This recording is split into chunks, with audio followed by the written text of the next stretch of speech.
میرا جسم میری مرضی کا جملہ بولا جا رہا ہے۔ آج وہی خواتین، وہ مسلمان عورتیں، وہی مسلمان تہذیب یافتہ، تعلیم یافتہ ایسا معاشرہ پیش کر رہی ہیں وہ مسلمان خواتین کہ ہمیں گویا قید کر دیا گیا ہے۔ میرے مسلمان بھائی نے، باپ نے اور بیٹے نے اپنی ماں، بہن اور ان کو آزاد کر دیا، انگریز کا لباس ان کے وجود پر لا دیا، انگریز کی تہذیب ان کے سامنے رکھ دی۔ گویا ان کو بے لباس کرنے میں میرے مسلمان باپ کا بھی کردار ہے، میرے مسلمان بھائی کا بھی کردار ہے، میرے مسلمان بیٹے کا بھی کردار ہے۔ آج طرح طرح کے فیشن، ایسا لباس، اوڑیاں، اس کو جس کے اندر سے جسم کی رنگت تک نظر آ رہی ہے، ایسا باریک لباس، ایسا چست لباس اس عورت کے وجود پر لانے میں میرا یعنی میرے مسلمان بھائی کا، میرے مسلمان باپ کا کردار ہے۔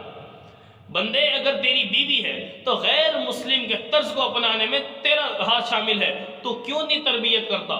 میرے مسلمان باپ ہے تو تیری بیٹی کے وجود پر آنے والا لباس میں تیرا کردار ہے، یہ تیرا ہاتھ شامل ہے کہ تو نے وہ ڈھیل کیوں دی جس کی بنا پر یہ مسلمان خاتون ہے، بیٹی تیری ہے، بیوی تیری ہے، بہن تیری ہے، لیکن تو ان چیزوں کو سمجھتے ہوئے بھی پیغمبر کی تعلیم سے دور کرنے والا تو ہے۔